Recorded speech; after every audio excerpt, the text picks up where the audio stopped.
Welcome to the 7-Day Chakra Challenge. I have taken it upon myself to test different chakra yoga sequences and meditations, and I'll be showing you how I felt after each one.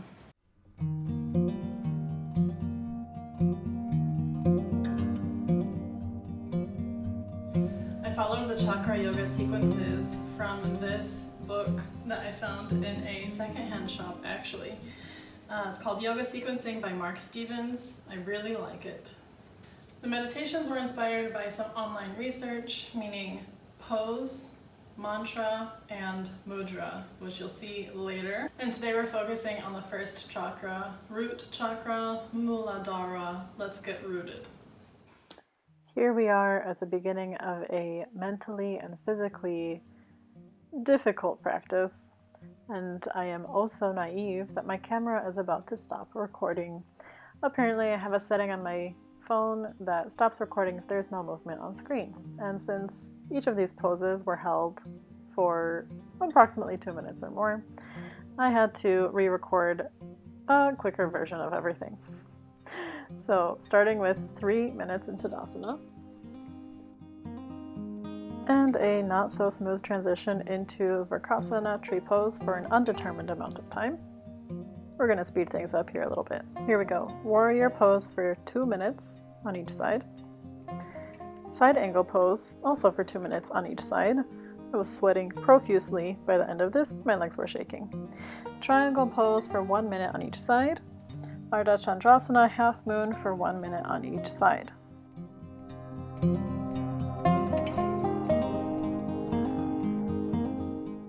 Prasarita Padottanasana A, B with the hands on the hips, C hands behind the back, and D 5 breaths in each one.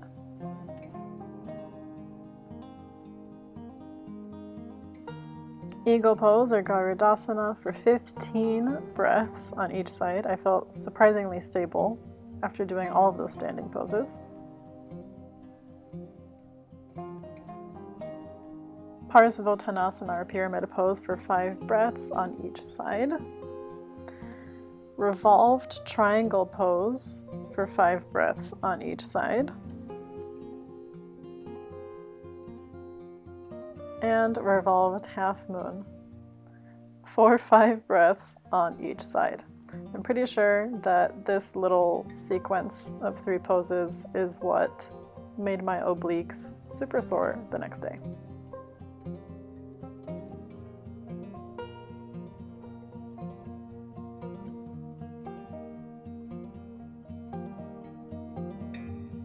And back to Tadasana for 1 sun salutation. Surya Namaskar A.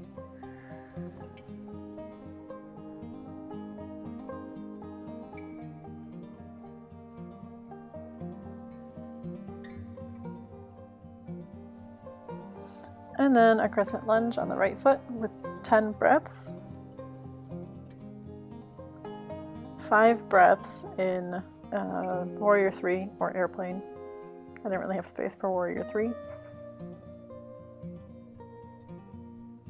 And then 10 breaths in a revolved high lunge, or revolved crescent lunge, whatever you want to call it.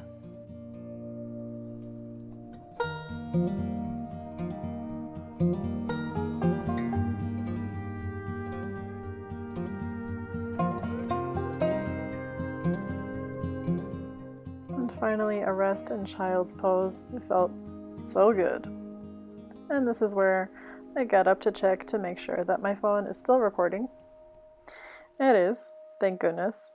And we go back for the rest of the sequence, starting in child's pose. Honestly, I was so tired at this point from going through the sequence a second time that I just wanted to stay in child's pose forever. But we're supposed to be here for 5 to 10 breaths, and then lie down. And for the rest of this clip, I am actually holding everything for the number of breaths that I'm supposed to, doing it the way that is in the book. So I just sped this up for you guys. We're in Dhanurasana for 5 breaths, and we repeat it once or twice. Followed by camel pose for 5 breaths, again once or twice.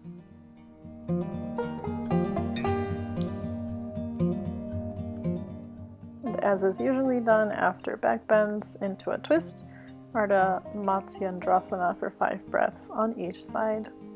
I usually don't take the bind here, but I tried it because it was in the book that way, so I figured why not?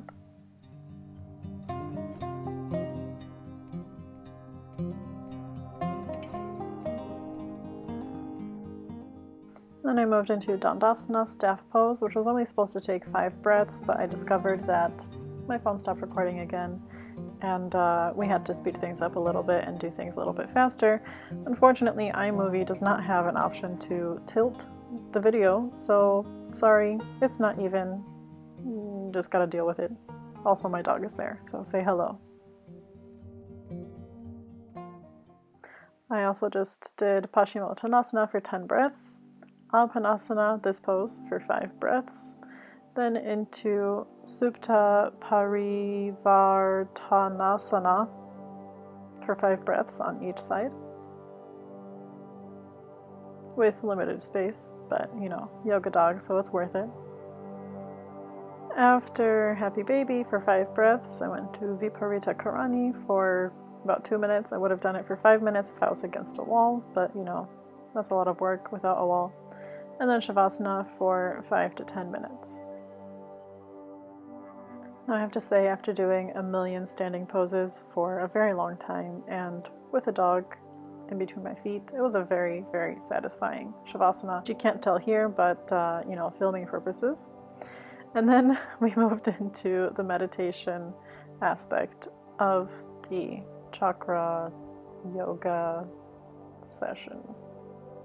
Now I usually do a guided meditation through an app, but I wanted to stick with the root chakra theme of the day, and I did some research on what the mantra should be and what the mudra should be. So here I am, researching, thinking, processing. Now I could have done more research on this, but I decided let's go with what feels right and let's go with the basics. So here we're going to be doing the mudra of putting the index finger to the thumb, the most classic meditation mudra, and also the lotus position, which is also the most classically known as position to meditate in. Now I usually don't sit in a lotus position ever. It usually bothers my knees, but I figured I'd give it a try because why not? And we went with the mantra of LAM, which is L-A-M. I wasn't sure if I was saying it correctly, but there you go, we're all learning. So I sat down, got comfortable, and promptly forgot what the mantra was supposed to be. Had to get up, double check it, and get back into a comfortable position. I wasn't counting the time, I just wanted to do what felt right. I tried to get lost in the meditation. I tried to really fall into the mantra of LAM, and I actually really liked it. I really liked this mantra. I liked repeating it. I liked the vibration that I felt in my head, I guess you can say, while doing it. I did it for approximately 5 minutes, maybe just under 5 minutes.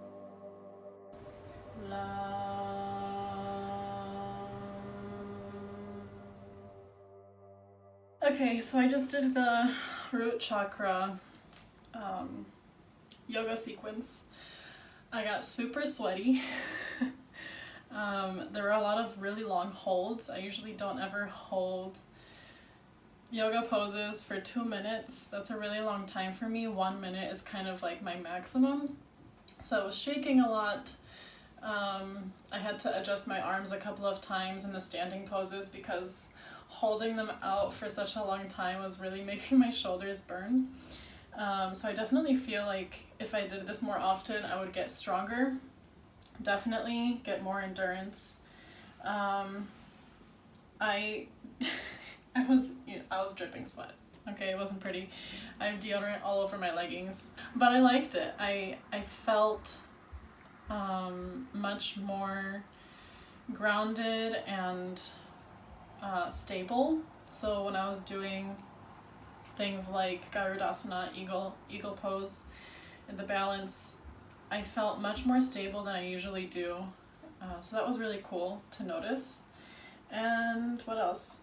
I finished off with a meditation that was focused on the root chakra. So usually I use an app for meditation, but I decided to follow the theme of the chakra, and for the muladhara chakra, I guess the suggested position is a lotus or a half lotus position, which I also don't usually meditate in because it makes my knees hurt a little bit. Today it felt fine, that's why I stayed in that position, otherwise he's licking the sweat off of my hand. Otherwise I would have changed position if it did start to hurt. And I also used the mantra Lam, and I have to double check what that means. I'll put it somewhere on the screen. What does Lam mean? And I also wasn't sure exactly how to chant it, so I did what felt what was right. I have a tendency to count things in eights when I'm walking or when I'm breathing or just anything. I do things in eights, and I think that's because of my my dance background. So 8 is also a very special number in yoga. So I figured, okay, let's chant Lam 8 times, 3 rounds in one breath, because I could. Are you not comfortable? Oh, you're so cute. I did around 8 rounds of that. I wasn't sure exactly because I started to lose count, and honestly, it was really cool. I felt this really cool vibration from the chant, and it felt really good. Like I finished and it felt, I don't know, I feel calm, I feel steady, and I feel like I have a clear mind. So we'll see what the next chakras bring. I also wanted to mention that I did put 2 stones, two stones associated with the root chakra. Basically any black or red stone are associated with the root chakra, and they're actually some of my favorite stones are black stones. They just feel really nice for me. I get very airy, and so I need a lot of grounding. And hematite, this one, has always been one of my favorite stones ever since I started collecting or looking at stones 4 years ago. And then this one is obsidian, so this one is volcanic, if I'm not mistaken. So I had one on each side of my mat because I just like to practice with some crystals and stones sometimes. And so that's that. I'm gonna go take a shower because my dog won't stop licking the sweat off of my body. And I'll see you guys for the next one. Bye.